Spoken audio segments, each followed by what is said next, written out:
হবিগঞ্জের বাহুবল উপজেলার মিরপুর ইউনিয়ন থেকে এসেছে এক গর্বের সংবাদ। এমবিবিএস ভর্তি পরীক্ষায় কৃতিত্ব অর্জন করে সিলেট এমএজি ওসমানী মেডিকেল কলেজে ভর্তির জন্য মনোনীত হয়েছেন সাবিকুন্নাহার অর্পি।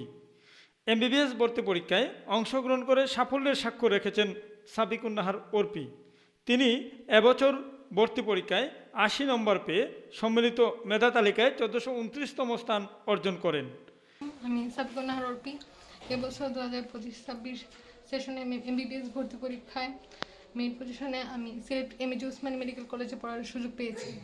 প্রথমেই মহান আল্লাহ তাআলার প্রতি শুকরিয়া যে আল্লাহ আমাকে এই সুযোগ দিয়েছেন। তারপরে আমার পরিবারের সদস্যরা যারা আছেন, আমি আসলে আমার স্কুল সানশাইন মডেল হাই স্কুলের প্রতি আমাদের পরিচালক স্যার সবার প্রতি অনেক কৃতজ্ঞ।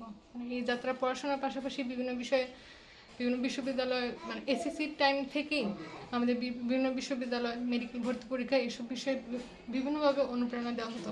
সেই ক্ষেত্রে আমি আমার স্কুল কলেজের শিক্ষকদের প্রতি অনেক কৃতজ্ঞ। এর মাধ্যমে তিনি দেশের স্বনামধন্য সিলেট এমএজি ওসমানী মেডিকেল কলেজে ভর্তির জন্য মনোনীত হন। অর্পির শিক্ষা জীবনেও রয়েছে সাফল্যে ভরপুর। তিনি Mirpur Sunshine model school and college থেকে এসএসসি পরীক্ষায় এবং সিলেট মহিলা কলেজ থেকে এইচএসসি পরীক্ষায় জিপিএ 5 পেয়ে উত্তীর্ণ হন। সাবিকুন্নাহার অর্পির পিতা হুমায়ুন কবির একজন পরিচিত সাংবাদিক। তিনি দৈনিক জায়জাদিন পত্রিকার বাহুবল প্রতিনিধি, অনলাইন নিউজ পোর্টাল তরফ নিউজের সম্পাদক এবং মিরপুর বাজারের হক ফার্মেসির স্বত্বাধিকারী। তার মা মনোয়ারা বেগম স্বপ্না একজন গৃহিণী। 5 ওয়াক্ত নামাজ আদায়কারী এই মেধাবী শিক্ষার্থী ইসলামী নিয়ম নীতি অনুসরণ করে সহজ সরল জীবনযাপনে অভ্যস্ত। ধর্মীয় মূল্যবোধ ও পারিবারিক অনুশাসনই তার সাফল্যের পেছনের বড় ভূমিকা রেখেছে বলে মনে করেন স্বজনরা। এ সাফল্যে অর্পি বলে, আমি আমার মা বাবা শিক্ষকদের কাছে কৃতজ্ঞ। ভবিষ্যতে একজন মানবিক চিকিৎসক হয়ে মানুষের সেবা করতে চাই। সাবিকুন্নাহার অর্পির এই সাফল্যে এলাকায় আনন্দের ঝড় বইছে। তার উজ্জ্বল ভবিষ্যৎ কামনা করছেন শিক্ষক, স্বজন ও এলাকাবাসী।